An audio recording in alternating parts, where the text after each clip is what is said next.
एक दिन यीशु मसीह यरदन नदी पे जाते हैं। वहां पर उनका चचेरा भाई यूहन्ना बपतिस्मा दाता प्रचार कर रहा था। जानते हो वो अपने प्रचार में लोगों को क्या बोल रहा था? यहां देखिए, वो लोगों को कह रहा था, सुनो, मैं तुम्हें पापों से मन फिराव का बपतिस्मा दे रहा हूं। मैं तुम्हें इसीलिए पानी का बपतिस्मा दे रहा हूं क्योंकि तुमने डिसाइड किया है कि तुम और पाप नहीं करोगे। लेकिन यह बात याद रखना, सिर्फ पानी का बपतिस्मा तुम्हें नहीं बचाएगा।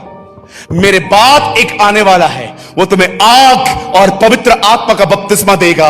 और वो क्यों ऐसा प्रचार करता था कि मैं तो तुम्हें पानी का बपतिस्मा देता हूं, लेकिन एक आएगा जो मेरे बाद आएगा, वो तुम्हें आग और पवित्र आत्मा का बपतिस्मा देगा। क्या अर्थ होता है बपतिस्मे का? बपतिस्मा एक ग्रीक वर्ड है। जानते हो बपतिस्मा जो वर्ड है वो कभी हिंदी में ट्रांसलेट क्यों नहीं हुआ? बपतिस्मा को इंग्लिश में कहा जाता है इमर्स्ड। इमर्स को हिंदी में कहा जाता है किसी भी चीज में डुबा देना। अब मुझे बताइए, उन्हें ऐसा लिखना चाहिए ना बाइबल के अंदर कि यूहन्ना ने यह कहा, मेरे बाद एक आने वाला है, वो तुम्हें आग और पवित्र आत्मा में डुबाएगा। लेकिन उन्होंने इस वर्ड को कभी ट्रांसलेट ही नहीं किया, बपतिस्मा ही लिख दिया। क्यों? इमर्स्ड, डूब जाना। अच्छे से जानते हैं कुछ लोग कि अगर इस वर्ड को मीनिंग, बपतिस्मा की मीनिंग अगर वो लिख देते पानी में डुबा देना, तो कोई भी रोमन कैथोलिक बाइबल नहीं खरीदता उनकी, क्योंकि वो तो बिलीव ही नहीं करते इस पर। इसीलिए उन्होंने इस वर्ड को ट्रांसलेट किया ही नहीं, बपतिस्मा ही लिखा। जानते हो बपतिस्मा का अर्थ क्या होता है? बपतिस्मा का अर्थ होता है डूब जाना। कहिए डूब जाना। वो उनको क्या कह रहा था? अपने आपको पैराफ्रेज करके बताता हूं।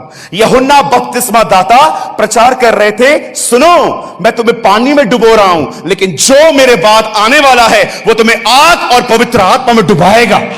सुनिए, क्यों डुबाएगा? रीजन क्या है डुबाने का?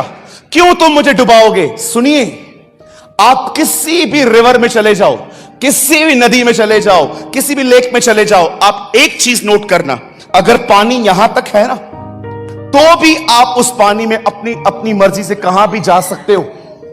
अगर पानी यहां तक भी है तो भी आप अपना मुंह थोड़ा सा बाहर निकाल के आप चल सकते हो। इवन पानी यहां तक भी है तो भी आप अपना नाक बाहर निकाल कर थोड़ा थोड़ा करके आप आगे चल सकते हो। लेकिन आपको पता है, अगर आप डूब गए तो आप अपनी डायरेक्शन नहीं चुन सकते। अब नदी जहां चाहेगी आप वहां जाओगे। आपको पता है यूहन्ना क्या कहने की कोशिश कर रहा था? कि मेरे बाद एक ऐसा व्यक्ति तुम्हारे बीच में आएगा जो तुम्हारी जिंदगी का पूरा नियंत्रण अपने हाथ में लेगा। अ लाइफ, बैप्टिज्म का मतलब पता है क्या होता है? A life who control by God. एक ऐसा जीवन जो पूरी तरह से परमेश्वर के नियंत्रण में है। कितने लोग हैं जो इस तरह की जिंदगी जीते हैं कि हे परमेश्वर, मुझे अपनी आग और पवित्र आत्मा का बपतिस्मा दे, ताकि मैं जहां जाना चाहूं मैं वहां न जा पाऊं, मैं वहीं जा पाऊं जहां मुझे तू ले जाना चाहता है। Are you immersed? Are you immersed? मैं पूछना चाहता हूं, क्या आपको यह बपतिस्मा मिला? Did you baptize in water? आप में से हर व्यक्ति ने पवित्र आत्मा का पानी का बपतिस्मा लिया होगा। मैं आपसे पूछना चाहता हूं, पवित्र आत्मा से लिया? एक दिन संत पौलुस ठंड से कांपकर बारिश में पानी में बाहर निकले और जैसे ही एक टापू पे पहुंचे, उन्होंने कुछ लकड़ियां जलाई। जैसे ही लकड़ियों में आग लगी, सांप बाहर आया, पौल को जकड़ लिया गया। याद रखिए, सांप पानी में जिंदा रहेगा, सांप आग में जिंदा नहीं रह सकता।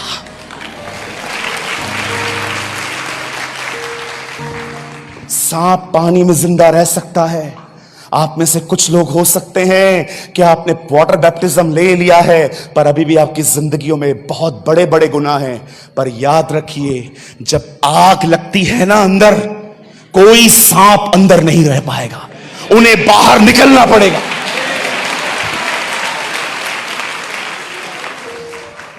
सूरज भाई कैसे मिलता है ये? एक ही व्यक्ति को मिलता है। जानते किसको?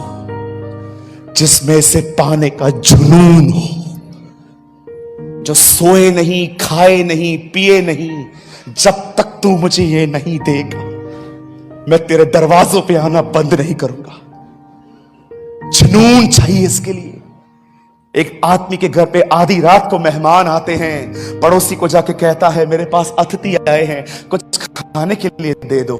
बोलता है नहीं दे पाऊंगा, मैं सोया हूं अपने बच्चों के साथ। बोलता है नहीं सर ऐसा मत करो, मेरा बेइज्जती हो जाएगा। बोलता है मैं नहीं। बार बार वो उससे मांग रहा था। ये कहानी बताने के बाद यीशु मसीह ने कहा अब मैं तुमसे कहता हूं, मांगो तुम्हें दिया जाएगा, ढूंढो तुम पाओगे, खटखटाओ तुम्हारे लिए खोला जाएगा। क्यों यीशु ने ये वचन से पहले एक कहानी बताई? वो ये समझाना चाह रहा था सिर्फ मांगने से नहीं मिलेगा, तुम्हें जुनून होना चाहिए। आपके पास पैशन होना चाहिए कि मैं अपनी जिंदगी बहुत अपने मर्जी से जी चुका हूं, अब मैं अपनी जिंदगी अपने मर्जी से नहीं जीना चाहता। अब मुझे एक ऐसी जिंदगी चाहिए जो पूरी तरह से परमेश्वर के नियंत्रण में हो। आपके ख्याल उसके हाथों में, आपके हाथ उसके हाथों में, आपका चलना उसके हाथों में। ओ मैं आपको मजाक नहीं कर रहा हूं। अगर सबके सामने ऐसे बैठोगे ना तो भी वो तुम्हें अंदर से कहेगा सीधा बैठ। इतना वो तुम्हारा नियंत्रण ले लेगा। आई प्रीच व्हाट आई प्रैक्टिस। मैं आपको वो बता रहा हूं जो मैं अनुभव करता हूं।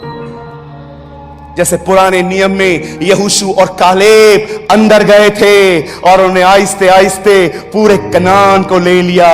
परमेश्वर ने तुम्हारे अंदर पवित्र आत्मा भेजा है ताकि आहिस्ते आहिस्ते वो तुम्हें पूरा ले ले। तुम्हारी आंखों से वो देखे, तुम्हारे हाथों से वो देखे, तुम्हारे पेट में वो रहे, तुम्हारे अंदर से वो बहने पाए। A life control by God, एक ऐसी जिंदगी जो पूरी तरह से परमेश्वर के नियंत्रण में हो। आज न मन वश में है, न जुबान वश में है, न बॉडी लैंग्वेज वश में है लोगों का। क्यों नहीं है? क्योंकि तुम इससे चूक गए हो। तुम्हें लगता है बस बाल खड़े हो गए, मिल गया स्पर्श। आप जानते हैं, मैं बंद कर रहा हूं, जो मैं आपको बता रहा हूं ना, यही चीज पाने के बाद कलीसिया बनी थी। यही चीज पाने के बाद कलीसिया बनी थी।